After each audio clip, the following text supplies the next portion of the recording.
Hello दोस्तों, नमस्कार। वंदे मातरम। मेरा नाम गोविंद सिंह और आप देख रहे हैं चेष्टा एजुकेशन। ये हमारा यूनिट फर्स्ट का शिक्षा मनोवैज्ञानिक का पार्ट 2 है, जिसमें हम परिभाषाएं कराएंगे। कल हमने अर्थ करा दिए थे और आज जो परिभाषाएं हैं देखिए क्या कहता है। सबसे पहले जे.एस. रॉस टेलर, ठीक है जी। जे.एस. रॉस टेलर ने क्या कहा है? जे.एस. रॉस टेलर जो हैं, इनके अनुसार पहले मनोविज्ञान का अर्थ आत्मा से लगाया जाता। किससे लगाया जाता? आत्मा से लगाया जाता था, परंतु यह परिभाषा अस्पष्ट कहलाई। हम इस प्रश्न का संतोषजनक उत्तर नहीं दे सकते। यहाँ से क्या होता है कि आत्मा क्या है, इस प्रश्न का हम संतोषजनक उत्तर नहीं दे सकते। अतः 16वीं शताब्दी में मनोविज्ञान का अर्थ अस्वीकार कर दिया। किसके अनुसार? जे.एस. टेलर के अनुसार, जे.एस. रॉस के अनुसार 16वीं शताब्दी मनोविज्ञान का अर्थ अस्वीकार कर दिया। ठीक है। अब देखो पिल्सबरी ने क्या कहा है। पिल्सबरी के अनुसार देखते हैं हम। पिल्सबरी के अनुसार मनोविज्ञान की सबसे संतोषजनक परिभाषा मानव व्यवहार के विज्ञान के रूप में की गई है। किसके? मानव व्यवहार के विज्ञान के रूप में की गई है पिल्सबरी के अनुसार। ये जो परिभाषाएं हैं ये हमारी ज़्यादा नहीं कह रहा हूँ मैं, कम से कम 2 नंबर तो दे के जाती हैं इन परिभाषाएं से, ज़्यादा नहीं है। 14 परिभाषाएं हैं, सटीक करा दी जाएंगी, कोई दिक्कत नहीं है। क्या हुआ? पिल्सबरी के अनुसार मनोविज्ञान की सबसे संतोषजनक परिभाषा मानव व्यवहार के विज्ञान के रूप में की जा सकती है, जिसमें इंग्लिश में लिखा हुआ psychology many most satisfactory design as the science of human behaviour. ठीक है। चलिए, वुडवर्थ ने क्या कहा है? वुडवर्थ के अनुसार इसमें 2 परिभाषाएं दी गई हैं, जिसमें पहली है मनोविज्ञान व्यक्ति के पर्यावरण के संबंध में, व्यक्ति के पर्यावरण के संबंध में व्यक्ति की क्रियाओं का विज्ञान है। क्या कहा है? जो मनोविज्ञान है व्यक्ति के पर्यावरण के संबंध में व्यक्ति की क्रियाओं का विज्ञान है, ये कहा है वुडवर्थ की पहली परिभाषा में। और दूसरी में कहा है कि मनोविज्ञान के सर्वप्रथम, जो मनोविज्ञान ने क्या कहा है? मनोविज्ञान के सर्वप्रथम अपनी आत्मा का त्याग किया। सबसे पहले अपनी आत्मा का त्याग किया, फिर मन व मस्तिष्क का त्याग किया, फिर अपनी चेतना का त्याग किया, और वर्तमान में मनोविज्ञान व्यवहार के विधि स्वरूप को स्वीकार करता है। अब इसमें क्या हुआ है कि जो मैंने कल अर्थ बताए थे, सबसे पहला जो अर्थ था 16वीं शताब्दी में क्या आया था? आत्मा का विज्ञान। किसने कहा था? बताया था या नहीं बताया था? जो आत्मा का विज्ञान जो कहा था वो प्लेटो, अरस्तु और डेकार्टा ने कहा था। फिर उसके बाद आया था मन व मस्तिष्क का विज्ञान। फिर आया था क्या आया था? चेतना का विज्ञान, जिसमें टिचनर, थॉर्नडाइक और वुडवर्थ, वर्सन वगैरह ये आए थे। ठीक है। चलिए, फिर आया था मनोविज्ञान व्यवहार के विधि स्वरूप को स्वीकार करता है, यानी कि मनोविज्ञान व्यवहार कहलाया वर्तमान में जो चल रहा है। ठीक है। चलिए साहब, अब हम बात करते हैं मैकडूगल की। मैकडूगल की बात करते कि मैकडूगल के अनुसार क्या हुआ है कि मैकडूगल के अनुसार मनोविज्ञान क्या है? मनोविज्ञान मैकडूगल के अनुसार व्यवहार व आचरण का विज्ञान है। किसका है? व्यवहार व आचरण। पहले क्या था? वुडवर्थ में क्या था? मनोविज्ञान व्यवहार के विधि स्वरूप को स्वीकार करता है वर्तमान में, लेकिन मैकडूगल ने क्या?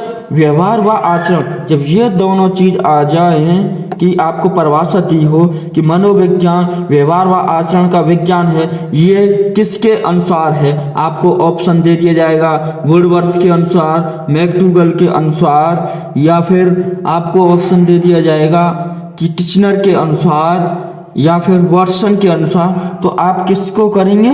आप करेंगे ऑप्शन में मैकडूगल के अनुसार। व्यवहार व आचरण देखो, बस इतना ही दिखते टिक मार दो मैकडूगल के अनुसार। इसके अनुरूप हम क्या है आपको क्वेश्चन और भी कराएंगे, जब हम प्रैक्टिस कराएंगे उसमें सारे क्वेश्चनों को दे दिया जाएगा। अब हम बात करते हैं वाटसन का।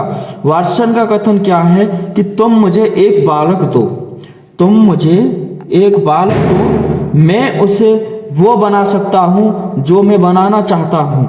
किसने कहा था? वाटसन ने। अब ये ऐसी परिभाषा दे दी जाए तो आप देखते कहें कि एक बालक दो, मैं उसे वो बनाना चाहता हूँ जो मैं बनाना चाहता हूँ। ये परिभाषा किसकी है? ये वाटसन की है। और दूसरी क्या कहा था इसने कि जो मनोविज्ञान है, मनोविज्ञान व्यवहार का शुद्ध, निश्चित, सकारात्मक, धनात्मक विज्ञान है। कैसा है मनोविज्ञान? धनात्मक, सकारात्मक और निश्चित और व्यवहार का शुद्ध है। ये किसके थ्रू कहा गया? ये वाटसन के थ्रू ये दिया गया है। अगर हम बात करते हैं स्किनर की कि स्किनर ने क्या कहा, स्किनर ने भी दो परिभाषाएं दी हैं। तो पहली परिभाषा क्या है? पहली परिभाषा है कि मनोविज्ञान व्यवहार व अनुभव का विज्ञान है। अब यहाँ पर देखो ये क्या है? स्किनर के अनुसार है व्यवहार व अनुभव का विज्ञान है। लेकिन इससे पहले जो कहा था क्या? मैकडूगल का क्या आ रहा था? व्यवहार व आचरण आ रहा था। अगर यहाँ पर कंफ्यूजन ये होता है कि व्यवहार व अनुभव है इसमें, और जो मैकडूगल आया था, मैकडूगल में हमारा क्या आ रहा था कि मैकडूगल में आ रहा था हमारा व्यवहार व आचरण, और यहाँ पे क्या दिया हुआ है? व्यवहार व अनुभव दिया गया है कि व्यवहार व अनुभव का विज्ञान स्किनर के अनुसार है मनोविज्ञान। चलिए, और दूसरी जो परिभाषा है इसकी, जो दूसरी परिभाषा दी गई है इसमें, दूसरी दी गई है इसने कि शिक्षा मनोविज्ञान अध्यापकों की, शिक्षा मनोविज्ञान अध्यापकों की तैयारी की आधारशिला है। अगर आपको दिए अध्यापकों की तैयारी की आधारशिला क्या है? वो है हमारी, वो स्किनर के अनुसार। किसके अनुसार? स्किनर के अनुसार। चलिए, अब हम अगली सवाल क्या कहा है, क्या परिभाषा है?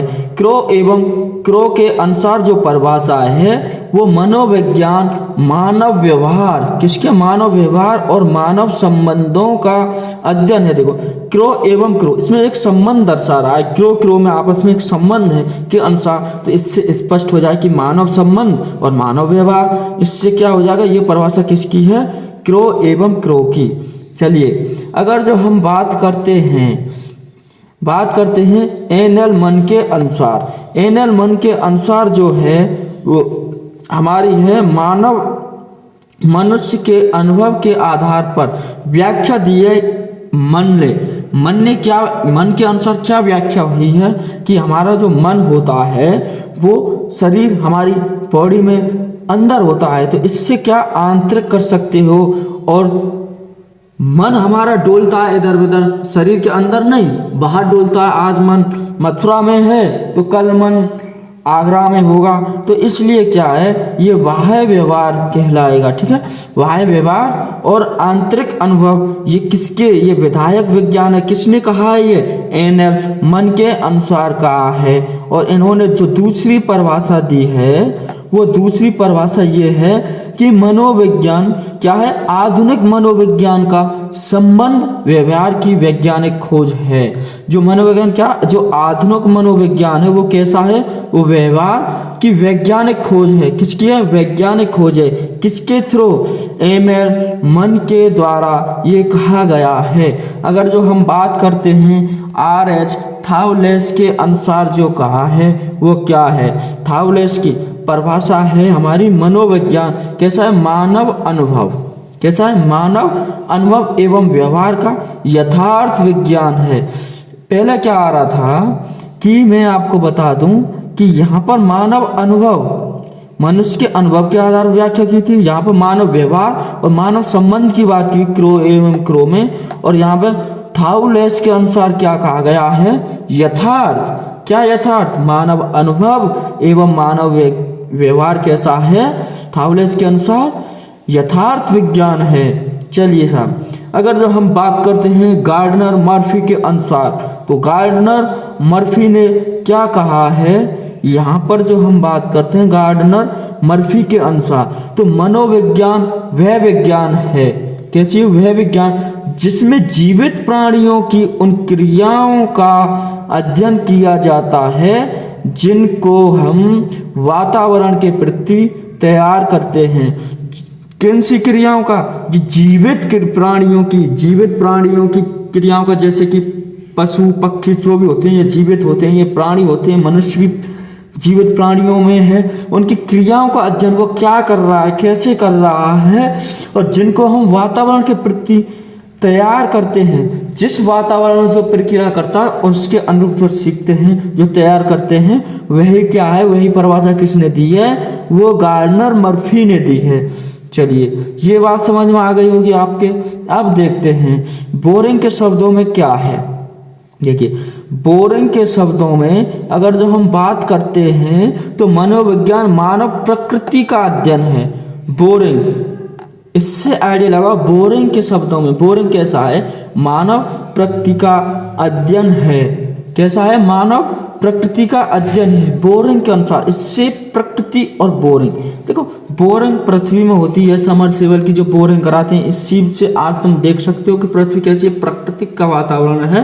तो यहाँ पर प्रकृति आएगी और इस प्रकृति में क्या बोरिंग हो रहा है, तो यहाँ से इस चीज को हम याद कर सकते हैं। अगर जब हम देखते हैं वारेन के अनुसार, तो वारेन में क्या है? देखो, वारेन के अनुसार अगर हम बात करते हैं कि मनोविज्ञान वह विज्ञान है जो एक प्राणी और परिवेश में सरोकर रखता है, पिरोकर रखता है, यानी कि सरोकर रखता है। वारेन के अनुसार कि क्या है?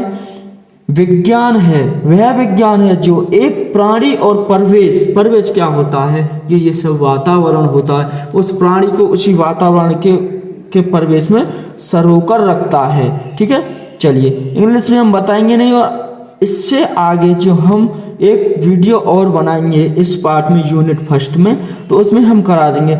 जिसको भी ये नोट्स हमारे जो अच्छे लगते हैं तो यहाँ से आप देख सकते हैं और बना भी सकते हैं, लिख सकते हैं। ठीक है, इस वीडियो में हम परिभाषाएं कराई हैं, अर्थ हमने कल करा दी गई हैं, और यहाँ से आगे जो हम पढ़ाएंगे, जो नोट इम्पोर्टेंट होंगे, वो इस यूनिट फर्स्ट में से आपको निकाल के दे दिए जाएंगे। चलिए, इस वीडियो में इतना ही। और अगर जो आपको ये वीडियो, ये हमारे नोट्स अच्छे लगते हों तो आप हमारे चैनल को सब्सक्राइब कर सकते हैं और लाइक शेयर जरूर कर सकते हैं, जिससे कि और भी अच्छे से तैयारी कर सकें। ठीक है, ओके, धन्यवाद, थैंक यू।